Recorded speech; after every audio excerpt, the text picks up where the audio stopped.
پورا دن گزر جاتا ہے، رات کو ہم اللہ سے وعدہ کرتے ہیں اللہم انا نستعینک ونستغفرک ونؤمن بک ونتوکل علیک، اللہ کی تعریفات کرتے ہیں، اللہ سے مانگتے ہیں اور وعدہ کرتے ہیں ونشکرک ولا نکفرک، یا اللہ ہم تیرا شکر ادا کریں گے، تیری ناشکری نہیں کریں گے، ونخلع ونترک من یفجرک، یا اللہ ہم الگ کر دیں گے، چھوڑ دیں گے جو تیری نافرمانی کرے۔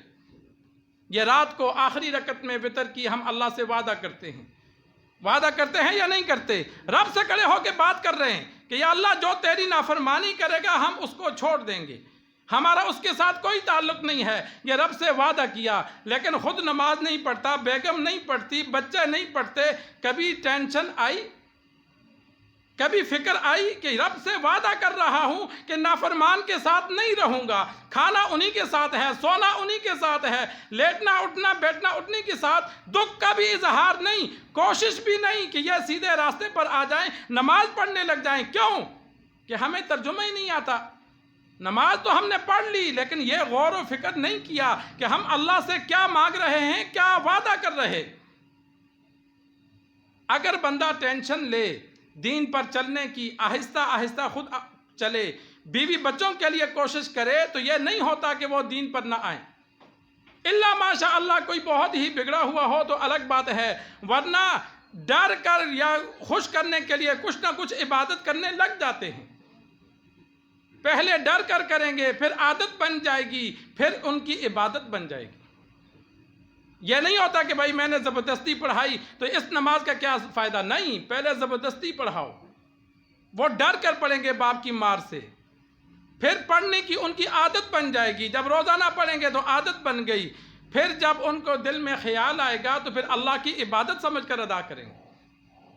لیکن جب عادت ہی نہیں ہوگی تو عبادت کیسے بنے گی؟ عادت ہوگی، ایک کام کریں گے نیکی کا تو پھر وہ اللہ کی رضا کے لیے کرنا شروع کر دیں گے، عبادت بن جائے گی۔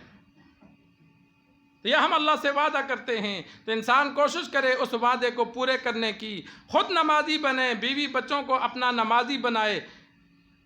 حضرت عمر فاروق رضی اللہ تعالی عنہ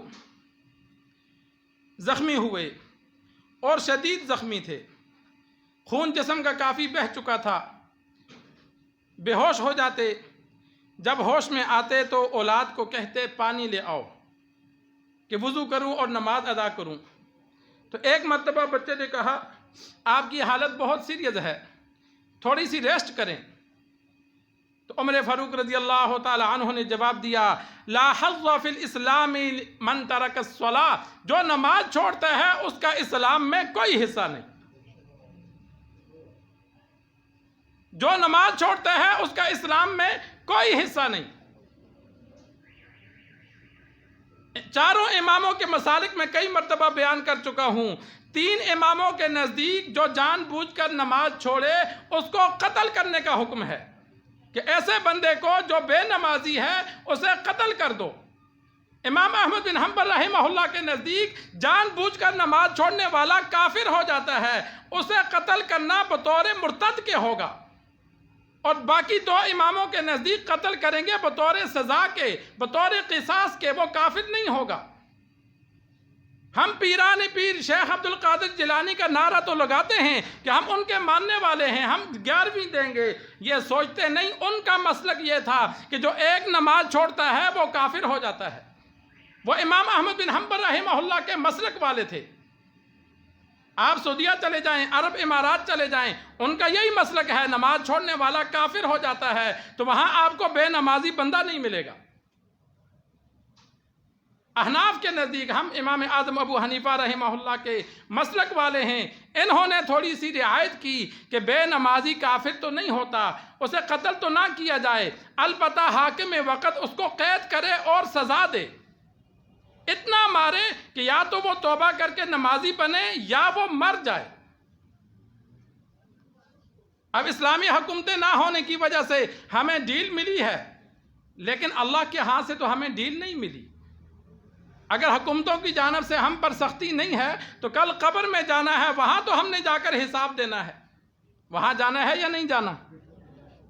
جس نماز کے لیے اتنے سخت احکامات ہیں اس کو چھوڑ کر ہم زندگی گزاریں گے